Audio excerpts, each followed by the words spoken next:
नमस्कार, स्वागत है आपका जनगण मन 24/7 पर, जो कि मेरा यूट्यूब चैनल है। आप उसे लाइक करें, सब्सक्राइब करें और लगातार आपके सुझाव आ रहे हैं, ये मेरे लिए बहुत कीमती है। आपके सुझाव को मैं बहुत अपने गले से लगा कर रखती हूँ, क्योंकि मेरे लिए मुझे लगता है कि ये जो सुझाव आपके हैं, ये मेरे लिए इस चैनल को और बड़ा करने की सीढ़ी बनेंगे। अब आज संसद में चर्चा शुरू हो रही है संविधान के ऊपर। 2 दिन की चर्चा लोकसभा में है और अगले 2 दिन की चर्चा राज्यसभा में होगी। आज यानी कि 13 और 14 तारीख को लोकसभा में चर्चा होगी और राज्यसभा में मंडे और ट्यूसडे को होगी। लेकिन सवाल ये उठता है कि संविधान को जिस तरीके से मोदी सरकार ने तार-तार किया है और तार-तार करने के बाद, संविधान को तिलांजलि देने के बाद, बीजेपी के एक नहीं कई मंत्रियों का ये कहना कि भाई 400 पार और इसलिए क्योंकि हमें संविधान को बदलना है, ये सब बातें करने के बाद इस संविधान पर चर्चा का मतलब क्या है? संविधान की चर्चा पर ढोंग कर रहे हैं मोदी जी, पाखंड कर रहे हैं, और क्या ये चर्चा है या सर्कस है? आज इसी के बारे में हम बातचीत करेंगे। हमारे साथ दिल्ली यूनिवर्सिटी के प्रोफेसर शशि शेखर सिंह इस समय जुड़ रहे हैं। प्रोफेसर सिंह, आपका बहुत बहुत स्वागत है। Thank you so much for joining. और इसे संविधान पर चर्चा कहा जाए या संविधान का सबसे बड़ा सर्कस कहा जाए? देखिए, पिछले लगभग 10 वर्षों में संसद में जो कुछ हुआ है और जिस प्रकार से संसद को कार्य नहीं करने दिया सत्ता पक्ष के द्वारा, और अब उसी संसद में संविधान पर चर्चा होने जा रही है, तो संविधान पे क्या चर्चा होगी? सवाल है कि 10 वर्षों में संविधान का ही तो आप जानते हैं कि जो विधायिका होती है, उस विधायिका में संसद के दोनों सदन शामिल हैं, राष्ट्रपति भी उसका हिस्सा होते हैं।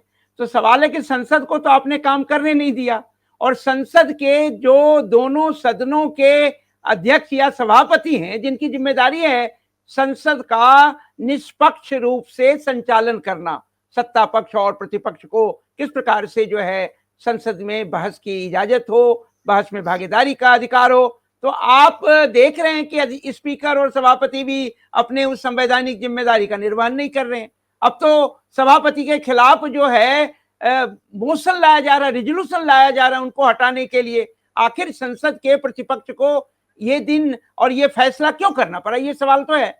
तो सवाल है कि जो कुछ संसद में हो रहा है, और अब जो आज होगा और कल होगा, फिर 16-17 को राज्यसभा में होगा, और फिर ये जो हमारे महान सभापति महोदय हैं धनखड़ साहब, उनका फिर से वही तमाशा शुरू होगा। तो ये निसंदेह ये चर्चा कम और सर्कस या तमाशा ज्यादा है, जो मुझे लगता है अभी आप 2 दिन में यहाँ और 2 दिन में फिर राज्यसभा में भी देख लेंगे, और उसका परिणाम कुछ नहीं निकलना है, क्योंकि संसद पे चर्चा की आवश्यकता नहीं है, संविधान पे चर्चा की आवश्यकता नहीं है। क्यों नहीं है? क्योंकि आफ्टर ऑल संविधान तो बना, आप जानते हैं कि 2 साल 11 महीने 18 दिन तो संविधान को बनाने में लगे, 114 दिन से अधिक जो है बहस हुआ, तो फिर क्या चर्चा करेंगे? सवाल ये, इसलिए ये चर्चा नहीं है ये संसद में। जी बिल्कुल नहीं, आपने सही कहा कि भाई संविधान ऑलरेडी बना हुआ है। संविधान के पन्नों में एक एक शब्द क्या लिखा है, उसको कैसे पालन करना है, वो तो सरकार बताएगी। संविधान तो लिख चुका है, लेकिन अब संविधान पर चर्चा कर मोदी जी क्या ये बताने वाले हैं कि संविधान के अब मायने नहीं है, संविधान एक ऐसी चीज है, एक ऐसी किताब है जिसको कि अब खाक करके रखने की जरूरत है, उसकी हमें जरूरत नहीं है, इसीलिए अब इस पर चर्चा हो रही है।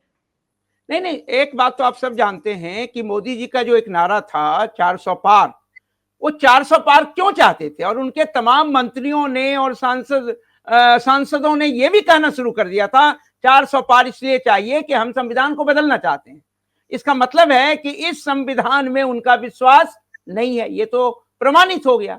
ये तो भारतीय जनता ने किसी प्रकार से अपने मैंडेट के द्वारा उनके संविधान बदलने के उस प्रयास को एक तरह से तत्काल रोक दिया, क्योंकि उन्हें बहुमत भी नहीं मिला।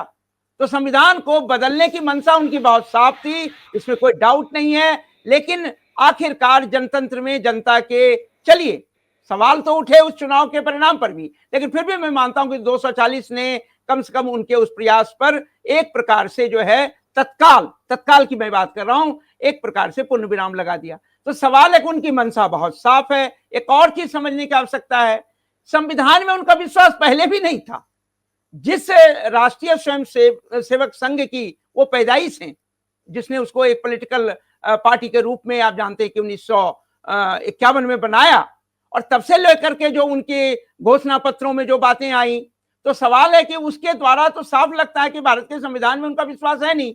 तो विश्वास नहीं है, लेकिन सत्ता नहीं थी, पहले सत्ता नहीं थी, फिर सत्ता आई तो बहुमत, और बहुमत आई तो इतने बहुमत नहीं थे राज्यसभा में, आप जानते हैं कि बहुमत नहीं, क्योंकि आफ्टर ऑल संविधान को बदलने की किसी कोशिश को आप जो है संसद के द्वारा करेंगे, अन्यथा अगर संसद से परे करते हैं तो फिर तो आप जानते हैं कि भारतीय राजनीतिक व्यवस्था में आप जो है उथल पुथल और कहीं ना कहीं आप इसको जो है सिविल वॉर की तरफ ले जाएंगे। तो इसलिए ये सवाल है, तो नंबर उनके साथ नहीं है, अब नंबर नहीं है, लेकिन उनके जो अब तक के प्रयास ने, जरा उसका एक मूल्यांकन तो कर लीजिए कि भाई वेंकट चलैया, जो जस्टिस वेंकट चलैया जो कमेटी बनाई अटल बिहारी वाजपेयी की, जबकि उनको बहुमत भी नहीं था, वो जो है एक कोलिशन गवर्नमेंट थी और मेजॉरिटी पार्टी को नहीं थी, तब के प्रयास को देख लीजिए। फिर इन्होंने अब एक प्रयास किया वन नेशन वन इलेक्शन के नाम पे, जो अगेन संसदीय प्रणाली और संघवादी व्यवस्था के बिल्कुल प्रतिकूल है। तो इसका मतलब है कि यद्यपि उनके पास अभी भी नंबर नहीं है, लेकिन वो तमाशा जारी रखेंगे कि संविधान को बदलने की जरूरत है। जब तक भारत में संविधान नहीं बदलेगा, हिंदू राष्ट्र नहीं आएगा, हिंदू राष्ट्र नहीं आएगा तो राष्ट्र मजबूत नहीं होगा, और इस राष्ट्र को कमजोर करने वाली जो कम्युनिटीज हैं, उन्होंने इस देश को कमजोर कर रखा, और वो भी हैं जो यद्यपि हिंदू समाज के ही हैं, लेकिन वो राष्ट्र के पक्ष में नहीं है, टुकड़े टुकड़े गैंग हैं, राष्ट्र विरोधी हैं, अर्बन नक्सल हैं और क्या क्या नहीं। तो इन्हें किसी प्रकार की असहमति नहीं चाहिए, एंड जो असहमति को नहीं स्वीकार करने के लिए तैयार हैं, जो समझते हैं कि there should not be no in the dictionary, yes yes yes, इसका मतलब यही ऑटोक्रेटिक, यही जो है एक फांसीवादी व्यवस्था होती है कि there is no room for no. तो ये इसमें विश्वास करते हैं, और अब चूंकि इनकी मजबूरी तो है, तो मजबूरी है तो संसद में चलने दीजिए तमाशा, और ये तमाशा होगा। लेकिन संसद के दोनों स्पीकर और सभापति जिस प्रकार से आचरण कर रहे हैं, वो तो खुद ही संसदीय लोकतंत्र और संवैधानिक व्यवस्था के अनुरूप नहीं है। तो प्रतिपक्ष को जिस प्रकार से अतीत में भी इन्होंने 145 की संख्या में बाहर किया, फिर अभी जो है वो जिस प्रकार से कर रहे हैं माइक बंद करना, और विपक्ष के नेता पर लगातार उनके पार्टी के लोग संगठित होकर के उनके नागरिकता पे सवाल उठा लें। सोनिया गांधी को जो है वो देश का दुश्मन घोषित करने पे तैयार हैं, उसी समय से वो नागरिकता को मानने के लिए तैयार नहीं थे। उनके लिए जो है सवाल की वो तो विदेशी हैं, और अब ये भी कुछ लोग कह रहे हैं कि भाई विदेशियों की संतान, वो विदेशी हैं और उनकी संतान देश के हित में कैसे सोच सकते हैं। सीधे सीधे प्रियंका के जैसे ही वो सांसद बनी उस पर ये सवाल आने लगे, और राहुल पे तो ये सवाल नहीं है। तो देखिए कि किस प्रकार का ये प्रयोग कर रहे हैं। नागरिकता के जो सिद्धांत हैं, अगर आप देखेंगे कि भारत के संविधान में जो अध्याय 2 है, उसमें भारत में नागरिकता के लिए नागरिकता क्या है, प्रावधान क्या है, कैसे जन्म जात नागरिकता, नेचुरलाइजेशन के थ्रू, तो सवाल है, और वो नागरिकता में कोई भेद नहीं करता है। तो अगर बार बार आप राहुल गांधी पे सवाल उठवा दें, उसकी नागरिकता पे, सोनिया पे सवाल उठवा दें, और इस प्रकार से आप नागरिकता के, भारत के संविधान के प्रावधानों को भी नहीं मानते हैं, तो मानते क्या है? तो इसका मतलब है कि ये चर्चा जो है सिर्फ एक तमाशा, एक मजाक बनेगा और कुछ नहीं, क्योंकि संविधान पे चर्चा की आवश्यकता नहीं है।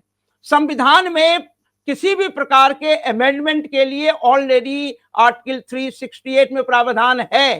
तो सरकारी पक्ष यदि कोई अमेंडमेंट चाहता है तो वो प्रस्ताव अमेंडमेंट बिल के रूप में लाए, संशोधन बिल के रूप में, विधेयक के रूप में लाए, उस पर चर्चा हो, और अगर आवश्यक जो नंबर चाहिए, जो 3 विधियां हैं जिसमें आप जो भी संशोधन करना चाहते हैं, तो उसके हिसाब से आप संशोधन कर लें। संविधान पे चर्चा क्या होगी? इसका मतलब है कि पूरे देश को भ्रमित करने की ये कोशिश है कि देखिए हम तो संविधान पे चर्चा कर रहे हैं, और संविधान पे क्या चर्चा करेंगे भाई? जिस संविधान को बनाने में 2 साल 11 महीने 18 दिन लगे, अब 2 दिन में चर्चा करके क्या निपटा देंगे, जरा बताएंगे? 114 दिन तो चर्चा हुई थी, कैसे चर्चा करके निपटा देंगे? कुछ तो केंद्रित सवाल हों, पर सवाल तो वही है कि देश को भ्रमित करना है, देश को यह दिखाने की कोशिश करना है। नहीं, संविधान में हम भी विश्वास करते हैं, तो संविधान में विश्वास करते हैं तो संविधान के प्रावधानों के अनुरूप संवैधानिक संस्थाओं को काम करने दीजिए। सेंगोल संसद में लगाने वाला, यानी कि राजतंत्र के किसी प्रतीक को स्थापित करने वाला वो जनतंत्रवादी तो नहीं हो सकता है, वो भारतीय संविधान का हिमायती और पक्षधर तो नहीं हो सकता। ये सवाल है, इसलिए ये चर्चा ही बेमानी है और चर्चा के द्वारा पूरे देश को भ्रमित करने की कोशिश है। जी। लेकिन जिस तरीके से विपक्ष ने संविधान को ही एक बड़ा मुद्दा बना लिया था 2024 के चुनाव में, और अभी तक जब प्रियंका गांधी अभी भी अब जब संसद में जब प्रोटेस्ट कर रहे थे तो हमने देखा था कि उन लोगों के हाथ में संविधान की किताब थी। तो विपक्ष ने जिस तरीके से संविधान को बताने की कोशिश की है, तो क्या विपक्ष के ही इस नैरेटिव को धराशायी करने के लिए संविधान पर चर्चा करा दी और पूरे देश को यह बताने की कोशिश मोदी जी कर रहे हैं कि देखिए विपक्ष जो हमारे बारे में कह रहा है वो गलत है। मैं तो देखिए संविधान के 75 साल भी मनाता हूं, मैं संविधान पर चर्चा भी कराता हूं, हमारी ही सरकार थी जिसने कॉन्स्टिट्यूशन डे मनाया, तो आप लोगों से बड़ा झूठ और कौन बोल सकता है। तो विपक्ष को झूठा साबित करने के लिए क्या इस संविधान पर चर्चा कराई जा रही है? देखिए, पहली बात तो यह है कि संविधान को लेकर के प्रतिपक्षी नेताओं ने जो जनता के बीच गए, उसका मकसद ये था कि भारत के संविधान के अनुरूप जो है भारतीय जनता पार्टी और मोदी की सरकार काम नहीं कर रही है। एक दूसरा ये सवाल था कि जब बिना संविधान में संशोधन किए ही एक प्रकार से अघोषित आपातकाल की स्थिति है, नागरिक स्वतंत्रताओं पर लगातार जो है हमला हो रहा है, लगातार जो अल्पसंख्यकों के राइट टू लाइफ पर हमला हो रहा है, राइट टू लाइफ पर हमला हो रहा है, तो ऐसी स्थिति में उनकी कोशिश तो ये बताने की थी और वो सही था और उसको जनता का एक बड़ा हिस्सा ने उसको समझा भी। दूसरे ये कि तमाम जो संविधान में प्रावधान सामाजिक न्याय के लिए हैं, अगर संविधान को बदलेंगे तो आपके जो सामाजिक न्याय यानी कि जो विभिन्न प्रकार के शिक्षा और जानते हैं नौकरी में जो आपको आरक्षण है दलितों के लिए, आदिवासियों के लिए, ओबीसी को भी जो मिला वो खत्म होगा। तो ये बताने की एक कोशिश थी। अब ये जो है ये दिखाने की इनकी कोशिश है कि देखिए हम तो संविधान पे चर्चा करा रहे हैं, हम तो चाहते हैं कि संविधान के अनुरूप देश चले, तो संविधान के अनुरूप देश चले कैसे? पहले कहते हैं कि अपने आचरण के द्वारा यह तो प्रमाणित करें कि आप संविधान के प्रावधानों के अनुरूप कार्य करते हैं। देखिए मैं एक छोटा सा उदाहरण क्विकली दूंगा। इलेक्शन कमीशन जो है आर्टिकल 324 जो है उसके द्वारा एक संवैधानिक संस्था है, उसकी स्वायत्तता है और निर्वाचन करने के लिए उसे पूरा जो है स्वायत्त अधिकार ऑटोनमस बॉडी के रूप में प्राप्त है। सवाल है कि आपने उसमें किस प्रकार का परिवर्तन किया, सर्वोच्च न्यायालय के एक फैसले को किस प्रकार से आपने पलट दिया और ठीक इलेक्शन के नोटिफिकेशन के पूर्व दो जो हैं वो चुनाव आयोग के आयुक्तों की अब जिस प्रकार से नियुक्त की। अरे तो भाई संविधान में आप विश्वास कहां है? और आपके द्वारा अगर ये सवाल उठाया जा रहा है कि बेसिक स्ट्रक्चर पर भी चर्चा होनी चाहिए, तो बेसिक स्ट्रक्चर पर क्या चर्चा करेंगे भाई? बेसिक स्ट्रक्चर को नहीं मानते हैं इसका मतलब है। और आप जानिए कि बेसिक स्ट्रक्चर को अगर नहीं मानते हैं तो जो संविधान की मूल आत्मा है, बाकी जो पेरिफेरल स्ट्रक्चर्स हैं, जब बेसिक स्ट्रक्चर को आप नहीं मानेंगे, प्रियम्बल पे सवाल उठाएंगे, तो आप संविधान को मानते कहां हैं? और आपका इतिहास तो इसी बात का साक्षी है कि संघ से लेकर के भारतीय जनता पार्टी या उसके पूर्व भारतीय जनसंघ ये संविधान को कहां मान रही है। तो इसलिए ये प्रमाण हो जाता है। तो ये चर्चा के द्वारा सिर्फ जो जैसा मैंने कहा कि फिर से एक बार भ्रमित करने की कोशिश है, और अन्यथा अगर आप संविधान को मानते हैं तो इस पर चर्चा ना करें कि ये बेसिक स्ट्रक्चर नहीं है, बेसिक स्ट्रक्चर पे चर्चा होनी चाहिए। न्यायपालिका के द्वारा आप देख लीजिए कि किस प्रकार से दबाव, मीडिया की स्थिति देख लीजिए ना। आर्टिकल 19 में भारत के संविधान में जो स्वतंत्रता का अधिकार दिया गया और ए जो 19A है जिसमें कि व्यक्तियों को अधिकार भी दिया गया, उसी में मीडिया की भी स्वतंत्रता जो कि किसी भी जनतंत्र का एक फोर्थ पिलर के रूप में देखा जाता है, चौथा स्तंभ, आपने तो मीडिया को समाप्त कर दिया। कॉर्पोरेट से मिल करके मीडिया पर कैसे नियंत्रण करते हैं और फिर किस प्रकार से, मैं एनडीटीवी पे देख रहा था कि लगातार सोरेस को लेकर, सोनिया गांधी को लेकर के लगातार चर्चा। तो देखिए पूरे देश को मीडिया को नियंत्रण में लेकर के आपने कॉर्पोरेट के द्वारा कॉर्पोरेट के इंटरेस्ट और अपने इंटरेस्ट को बनाए रखने के लिए जनता को भ्रमित कर रहे हैं। तो संविधान कहां है? आज संविधान पे आप क्या चर्चा करेंगे? और ये दावा करना, अरे भाई कभी संविधान हत्या दिवस मना लेते हैं। और एक बात जो आपने कहा ना कि संविधान दिवस उन्होंने ही शुरू किया 2015 में, अरे भाई से पूछे, ये तो नाम बदलते हैं, डे मनाते हैं, ये सब, ये सारा पेरिफेरल दिखावा, नाटक है, ये नौटंकी है इनका जो ये कर रहे हैं। अन्यथा हर चीज को बदलने में ये विश्वास करते हैं और इस देश को एक जनतंत्र की जगह जो है एक आप मान लीजिए ऑटोक्रेटिक सिस्टम के एक फांसीवादी व्यवस्था के रूप में बनाने की कोशिश है। और चूंकि संविधान में पूरी तरह से परिवर्तन करने के लिए बेचारे को 400 नंबर नहीं मिला, वरना आज आप खेल देख रहे होते कि संविधान पे चर्चा होती या संविधान के जगह एक मनुस्मृति पर आधारित संविधान जो न स्त्रियों को अधिकार देता, न दलितों को, न समाज के वंचितों को अधिकार देता, वो समाज बन जाता। तो ये सारी चीजों को समझने की जरूरी है। शिक्षण संस्थानों में जो कुछ वो पढ़ा रहे हैं, वो संविधान के प्रतिकूल है। और एक और बात, डॉक्टर अंबेडकर जिस बात की बात कहते थे कि संविधान की सफलता के लिए कॉन्स्टिट्यूशनल मोरालिटी, संवैधानिक मूल्यों में विश्वास करना संविधान को लागू करने वालों में बहुत जरूरी है, वो तो बिल्कुल नहीं है, छू कर नहीं गया है। तो कॉन्स्टिट्यूशनल मोरालिटी से इनका कोई लेना देना नहीं। और देश के जो हिस्से जल रहे हैं, जिन हिस्सों में नागरिकों का जीवन और नागरिकों की स्वतंत्रता खतरे में है, उस पर चर्चा करने के लिए जो संसद तैयार नहीं है, और फिर देश को लूटने वाले अदानी, जिस पर अमेरिका तक ने जो है रिश्वत भारत में दे करके किस प्रकार से आरोप लगाए हैं, उस पर चर्चा नहीं चाहते। किस पे चर्चा करना चाहते हैं? ये नाटक है, तमाशा है, देश को भ्रमित करने की कोशिश है। ये भारत के संविधान में विश्वास नहीं करते हैं, नागरिक समानता में विश्वास नहीं करते हैं। इस बात को समझने की आवश्यकता है। जी, लेकिन जो ये चर्चा करा रहे हैं, अब इस चर्चा के बाद मोदी जी या बीजेपी आपको लगता है कि क्या साबित करने की कोशिश करेगी? अभी तो ये आज शुरू हुई है चर्चा और अभी चलेगी, आज चलेगी, कल चलेगी, फिर मंडे और ट्यूसडे को भी चलेगी राज्यसभा में। लेकिन इस 4 दिन के अंत में मोदी जी क्या कहने वाले हैं या क्या हम एक्सपेक्ट करेंगे बीजेपी से? और नीलू जी, वो तो उनका प्रयास होगा कि देखिए हम संविधान को मानते हैं, संविधान में विश्वास करते हैं। आप जानते हैं ना कि संविधान की प्रति को लेकर के सर माथे से लगाया उन्होंने, संसद भवन के सामने सर झुकाया। तो ये जो नाटक है ना, अरे संविधान को सर से लगाने की जरूरत नहीं है, संसद को सर से छूने की जरूरत नहीं है। संसद और संविधान के मूल्यों में, उनके प्रावधानों में ईमानदारी से विश्वास करके उसे लागू करने की जरूरत है। तो इनकी कोशिश क्या होगी? वो तमाम तरह की बातें वो करेंगे, उन बातों के द्वारा प्रतिपक्ष पर आरोप लगाएंगे। देखिए, ये तो संविधान को हाथ में लेकर के घूमते हैं। हम तो संविधान पर चर्चा करा करके संविधान के अनुरूप जो है इस देश में शासन करना चाहते हैं। इनकी मजबूरी एक ही हो गई नीलू जी कि नंबर नहीं है। 400 ये देश देता और फिर मोदी जी का और मोदी जी के तमाम जो पार्टी या सरकार है उसका तमाशा देख लेता, ये देश देखता कि क्या होता है। तो सवाल है, ये रह रह करके नए नए शब्दों को ढूंढना, शब्दों के द्वारा नैरेटिव बदलना, नैरेटिव के द्वारा जनता को भ्रमित करना, और एक भोपू मीडिया जो उनके पास प्राप्त है उसके द्वारा जनता को भ्रमित करना। तो जनता और व्हाट्सएप यूनिवर्सिटी तो काम कर ही रही है। विश्वविद्यालयों में लगातार सिलेबस को ऐसा बदल करके ऐसे लोगों को पढ़ाने की आवश्यकता, और ऐसे ऐसे डिबेट कराते हैं ना, आप इमेजिन नहीं कर सकते कि how the academic institutions, universities has become extended branch of RSS।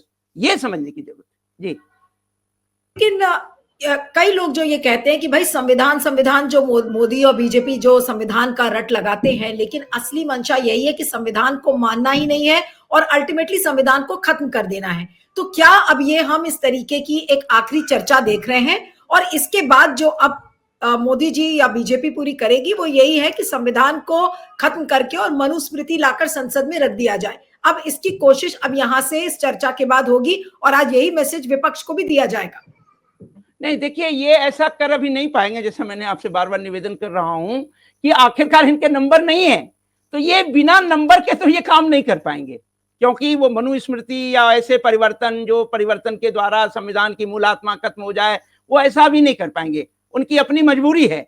लेकिन संविधान पर होने वाले इस बहस को ला करके संविधान के विषय में भी कई प्रकार की भ्रांतियां पैदा करेंगे और प्रतिपक्ष पर ये हमला करेंगे। अरे ये संविधान की बात करते हैं, हम तो संविधान को देखिए चर्चा के द्वारा देश के सामने संविधान की बात कर रहे हैं, संसद के अंदर संविधान पे बात कर रहे हैं। ये इनकी कोशिश है, क्योंकि ये हमेशा क्या कोशिश करते हैं कि मूल विषय से कैसे चर्चा को हटा दिया जाए। तो संविधान के उन बातों पर चर्चा करने के लिए तैयार नहीं होंगे कि संविधान का आपने क्या क्या जो है वो उल्लंघन किया है, और कई बार तो बिना संविधान में किसी प्रकार के संशोधन के आपने उल्लंघन किया है। दूसरे संविधान में ऐसे संशोधन कर दिए, 106 के द्वारा जो महिलाओं को आरक्षण मिल गया, महिलाएं गदगद हैं, हमारी देश की महिलाएं, मां बहनें गदगद है, कब उनको तो मोदी जी ने यह अधिकार दे दिया। और देख लीजिए वो कहां है। अरे भाई सेंसस नहीं हुआ है, 2026 के बाद जो सेंसस और उसके बाद डिलिमिटेशन, देखिए वो प्रावधान को देखिएगा, पहले सेंसस होगा, तो जब 2021 का संसद नहीं हुआ तो 2026 के सेंसस तो 31 में होते, और 31 में अगर होते तो डिलिमिटेशन 31 के बाद होता, क्योंकि जो है इस प्रकार के संविधान में संशोधन किए गए थे 2002 में भी। तो सवाल यह है कि फिर आप महिलाओं को आपने ठग लिया। इस प्रकार से देश के संविधान को बिना बदले संविधान की हत्या करने की जो कोशिश है, संवैधानिक संस्थाओं को जिस प्रकार से अपने नियंत्रण में लेकर के एक जो है ना इलेक्टेड ऑटोक्रेसी की जो बात हुई, जो विभिन्न विदेशी संस्थाओं ने बार बार अपने सर्वे के द्वारा कहा है, और मीडिया को लेकर के सवाल, तो इन सवालों को जो है वो एक प्रकार से दरकिनार कर देंगे। नहीं नहीं, ये सब झूठ है। देखिए साहब, हम तो संविधान पर चर्चा कर रहे हैं और हम चाहते हैं कि संविधान के द्वारा देश चले। तो ये जो कोशिश है ना, यह पूरे हिंदुस्तान की जनता को ठगने की कोशिश है, भ्रमित करने की कोशिश है।